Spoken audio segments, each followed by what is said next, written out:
Welcome to another Thylacine Research Unit book review. In this episode we're going to be reviewing Tiger Tales by Col Baileys.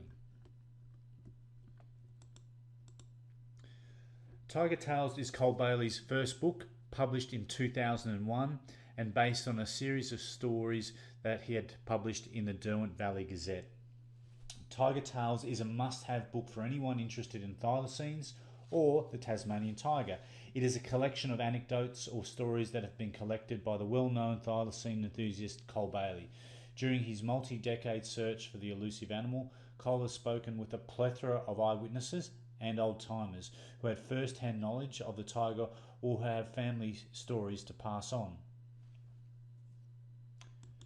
What is the book about? Well, it's about the Tasmanian tiger or the thylacine. It is a combination of stories and incidents and anecdotes about the Tasmanian tiger, including sightings and brief glimpses into the lives of the rugged people that lie behind these stories, and also those people who pioneered early settlers' life in the Tasmanian wilderness. So why do I like this book? Well, firstly, I like it because it makes no claim to be anything other than a collection of stories. To quote Col Baileys himself, "In no way can I vouch for the authenticity of many of these anecdotal stories, for in many cases I've had to construct a storyline around the few relevant facts at my disposal. So armed with this knowledge, the reader is then able to put the stories in context. This isn't a scientific journal recording facts about scientific observation of a particular animal in its natural environment.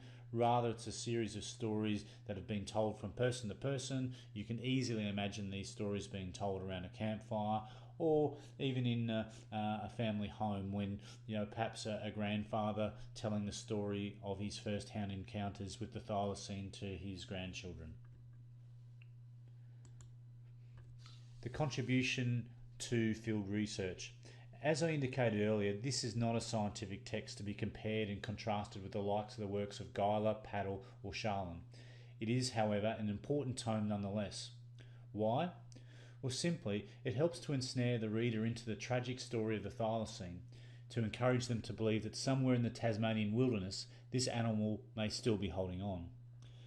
This was the first book of my own personal thylacine literature collection, and it has helped fuel my own need to know more about the animal. For helping spark that interest, I will be forever grateful to Col. This is a must-have book for anyone interested in the thylacine, marsupial carnivores, and Australia's natural history. So, my recommendation?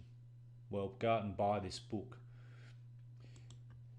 Very shortly on the T.R.U website we'll be putting up a whole heap of new links about where people can find thylacine related literature and where they can buy the books. We don't sell the books ourselves, but we'll provide links to people so that they can find them easily. This particular book is hard to come by. I have seen it on eBay for as much as $295. I was lucky. I actually got my own copy of this book for $6 from a second-hand bookstall, so you can find a bargain. That's it for this particular episode. Talk to you soon.